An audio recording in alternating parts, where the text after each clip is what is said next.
दोस्तों गजा के लिए एक बड़ी और बहुत अच्छी खबर सामने आई है। एक देश ने तबाह हुए गजा में मस्जिद के निर्माण का यानी कि मस्जिद बनाने का जिम्मा उठाया है। पूरी खबर क्या है आगे बताऊंगी।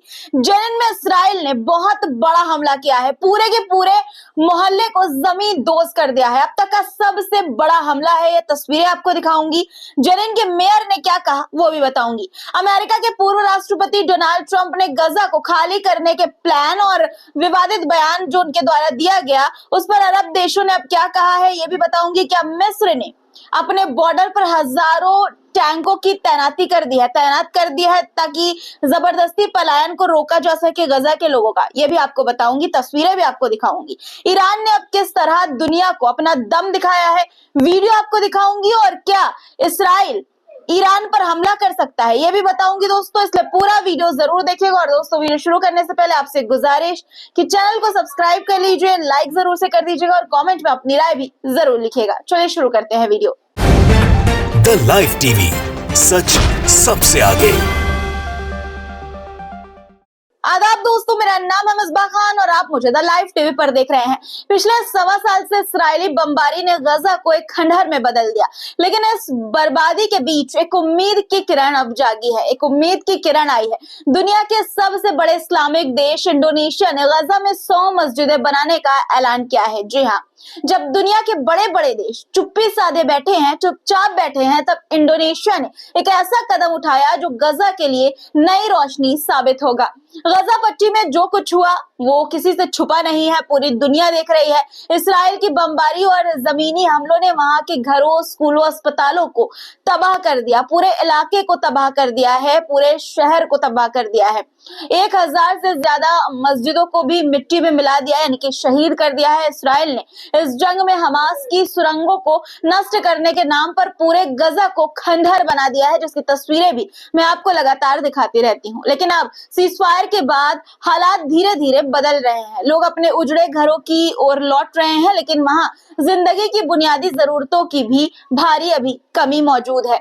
इसी हालात को देखते हुए इंडोनेशिया ने एक बड़ा ऐलान किया है कि वहां पर यानी कि गजा में 100 नई मस्जिदें बनाई जाएंगी। यह ऐलान इंडोनेशियाई मस्जिद काउंसिल ने किया है और इस मिशन को लीड कर रहे हैं इंडोनेशिया के पूर्व उपराष्ट्रपति मोहम्मद यूसुफ कल्ला। उन्होंने साफ कहा कि योजना गजा के मुसलमानों की फौरन जरूरत को देखते हुए बनाई गई है। क्योंकि रमजान करीब है और 28 फरवरी या 1 मार्च से इसकी शुरुआत होगी, इसलिए इंडोनेशिया ये चाहता है कि गजा के मुसलमान रमजान में फिर से मस्जिदों में इबादत कर सके।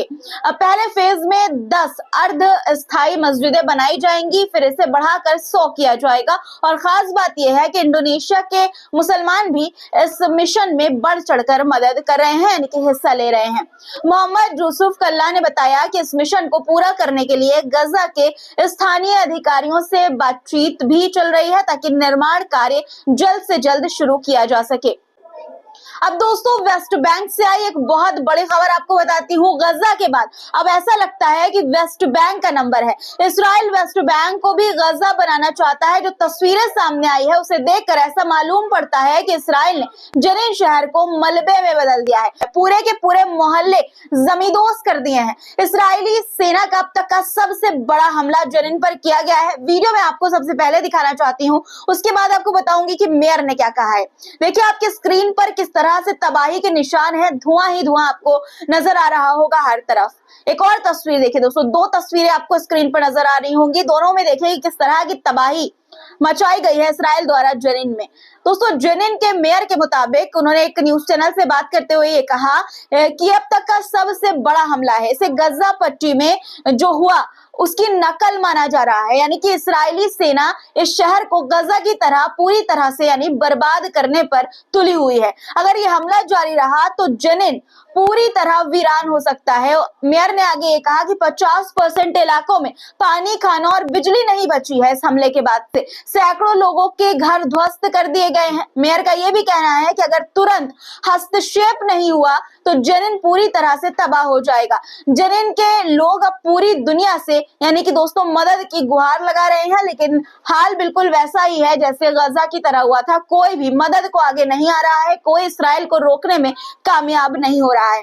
एक तरफ जनिन को बर्बाद करने में लगा है इसराइल, बिल्कुल गजा वाला हाल करने में, वहीं दूसरी तरफ इसराइल की मुश्किलें भी बढ़ी हैं। इसराइली मीडिया खुद ये कह रही है कि इसराइली सेना ऐसी मुसीबत में पहले कभी नहीं फंसी है जैसी मुसीबत उसके ऊपर इस वक्त है।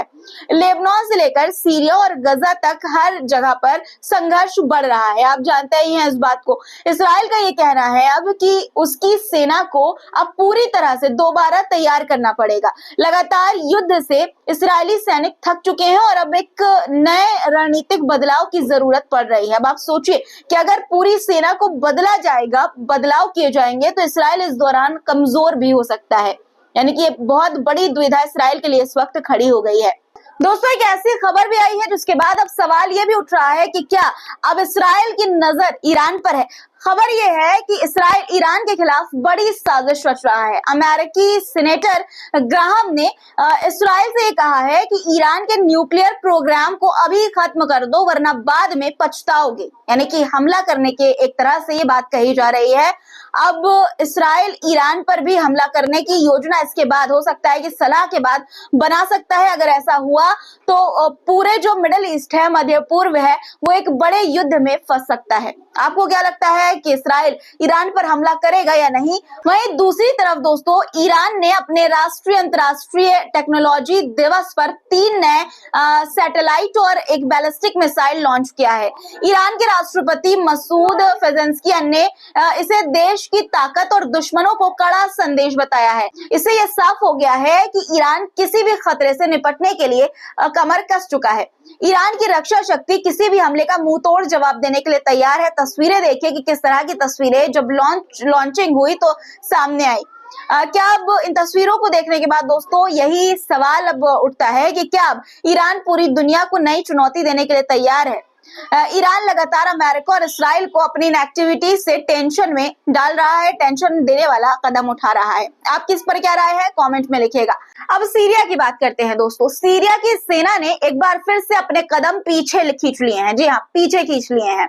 जो इसराइल अब तक पूरे मिडिल ईस्ट में अपनी ताकत दिखाता रहता था, वो अब सीरिया के अहम इलाकों से पीछे हटने पर मजबूर हो गया है। आपको याद होगा कि सीरिया में जब बशर अल असद की सरकार कमजोर पड़ी तो इसराइल ने इस मौके का फायदा उठाया और सीरिया के कई इलाकों पर कब्जा जमा लिया। लेकिन अब जो खबर आ रही है वो इसराइल के लिए किसी झटके से कम नहीं है। रिपोर्ट्स के मुताबिक इसराइली सेना ने दक्षिणी सीरिया के कुनेत्रा प्रांत के कई अहम इलाकों से अपना कब्जा छोड़ दिया है, यानी कि अपने कदम जो हैं वो पीछे खींच लिए हैं। इनमें अल बात शहर की सरकारी और अदालत की इमारतें भी शामिल हैं। इतना ही नहीं, इसराइल अल मंतारा डैम और अल कहतानिया कस्बे से भी आंशिक रूप से पीछे हटा है। अब सवाल ये उठता है ऐसे में कि इसराइल की ये वापसी किस वजह से हुई है। आपके मन में भी ये सवाल जरूर होगा, तो मैं आपको बताती हूँ दोस्तों। इसराइल हमेशा अपनी रणनीति बदलता रहता है, यानी कि जो अपनी स्ट्रेटेजी है वो बदलता रहता है।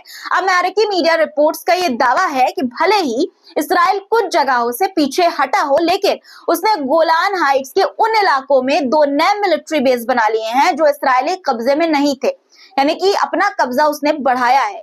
इसका मतलब यह है कि इसराइल पीछे हटकर भी आगे बढ़ने की तैयारी कर रहा है। इसराइल की वापसी के पीछे सबसे बड़ा कारण जो बताया जा रहा है वो है सीरिया में एक नए प्रतिरोध संगठन का उभरना। इस संगठन का नाम है Islamic resistant front in Syria, यानी कि IRFS। IRFS ने शुक्रवार को बयान जारी किया एक और कहा उन्होंने कि सीरिया के कुनेत्रा प्रांत में उन्होंने ये बताया कि उन्होंने सीरिया के कुनेत्रा प्रांत में इजरायली सेना पर हमला किया है। जी हाँ, उनका दावा है कि वे आगे भी सरप्राइज हमले, यानी कि इसराइल के लिए सरप्राइज हमले करते रहेंगे और इजरायली सेना और उनके सहयोगियों को निशाना बनाएंगे। इसराइल की वापसी के बीच एक और चौंकाने वाली घटना हुई है। इसराइल के विद्रोही गुठायात तहरीर अल शाम यानी कि HTS के सरगना अबू मोहम्मद अल जुलानी अचानक से सऊदी अरब पहुंच गए। जी हाँ, बिल्कुल सही सुना आपने। रिपोर्ट के मुताबिक सऊदी क्राउन प्रिंस मोहम्मद बिन सलमान ने उन्हें रेड कारपेट वेलकम दिया है, यानी कि उनका रेड कारपेट वेलकम किया है। सोचिए, जो जुलानी जो है पहले अल कायदा का कमांडर कमांडर थे वो, जो इस्राएली हमलों के दौरान सीरिया में खुद को ताकतवर बना रहे थे, वो अब सऊदी अरब में हैं। ये वही वक्त है जब सऊदी अरब और इस्राएल के बीच एक शांति वार्ता चल रही है, जहां अमेरिका भी शामिल है, यानी कि इस वार्ता में अमेरिका भी शामिल है। यानी कि दोस्तों, खेल सिर्फ युद्ध का नहीं, डिप्लोमेसी और सत्ता के संतुलन का भी है। तो कुल मिलाकर इस्राएल की वापसी के पीछे कई वजहें हो सकती हैं। एक तरफ सीरिया का नया प्रतिरोध संगठन, दूसरी तरफ इस्राएल की नई चाल और तीसरी तरफ सऊदी अरब का बदला हुआ रुख। अब सवाल यह भी उठता है कि क्या सीरिया का नया प्रतिरोध संगठन इस्राएल को और पीछे ढकेल पाएगा? क्या सऊदी अरब वाकई इस्राएल से शांति समझौता करने वाला है? आपको क्या लगता है? कमेंट में लिखिए। अब अगली खबर पर आते हैं। आपको पता ही होगा कि डोनाल्ड ट्रंप ने हाल ही में गजा को साफ करने की बात कही थी, यानी कि वहां के लोगों को मजबूरी में अपना घर जो है, अपना घर बार, अपनी जमीन छोड़कर भागने पर मजबूर करने की साजिश एक तरह से डोनाल्ड ट्रंप ने रची थी, जिसका खुलासा हुआ। उन्होंने 1 करोड़ से ज्यादा फिलिस्तीनियों को जॉर्डन और मिस्र भेजने का सुझाव दिया, यानी पूरी तरह से जनसंख्या स्थानांतरण करवाने की कोशिश थी। लेकिन अरब देशों ने इस पर सीधा इनकार कर दिया है, यानी विस्थापन के ट्रंप के आह्वान को सऊदी अरब, मिस्र, जॉर्डन और अन्य अरब देशों ने जो है स्पष्ट रूप से खारिज कर दिया है। अब दोस्तों, मैं आपको एक वीडियो दिखाना चाहती हूँ। इस वीडियो में आपको बहुत सारे टैंक नजर आ रहे होंगे जो आपकी स्क्रीन पर है। देखिए कितने सारे टैंक, हजारों की संख्या में टैंक है। पहले ये वीडियो आप एक बार देख लीजिए।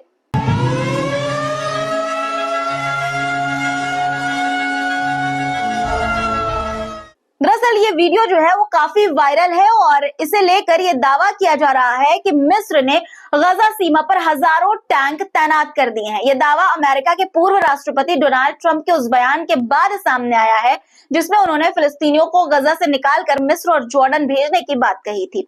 हालांकि अभी तक मिस्र सरकार की ओर से इस पर कोई आधिकारिक पुष्टि नहीं हुई है, यानी ये वीडियो एडिटेड है या मिस्र का है या कहाँ का है, इसके बारे में अभी कोई पुख्ता जानकारी नहीं है। लेकिन सोशल मीडिया पर दावा किया जा रहा था कि मिस्र के बॉर्डर पर का ये वीडियो है, तो हमने आपको दिखा दिया। अब अगली खबर पर बात करते हैं। प्रेस टीवी की खबर के मुताबिक अमेरिका की व्यापार युद्ध शुरू करने की हरकतें हैं दोस्तों। जी हाँ, ट्रंप ने चीन, कनाडा और मैक्सिको पर नए टैरिफ यानी कि इंपोर्ट टैक्स लगा दिए हैं, जिससे नया व्यापार युद्ध, ट्रेड वॉर शुरू हो गया है। इससे वैश्विक अर्थव्यवस्था पर बुरा असर पड़ेगा ये कहा जा रहा है और कई देशों के लिए महंगाई और बेरोजगारी बढ़ाने वाला कदम साबित हो सकता है, यानी कई देशों को नुकसान होने की ट्रंप के इस कदम से आशंका है। आपको क्या लगता है? आपकी क्या राय है आज की खबरों पर? कमेंट में जरूर लिखिएगा और चैनल को सब्सक्राइब नहीं किया है तो कर लीजिए, लाइक भी जरूर कर दीजिएगा दोस्तों और शेयर भी करना बिल्कुल मत भूलिएगा। फिर मुलाकात होगी कुछ नए मुद्दों के साथ। तब तक के लिए अपना ख्याल रखिएगा, क्योंकि ख्याल रखना बेहद जरूरी है। खुदा हाफिज।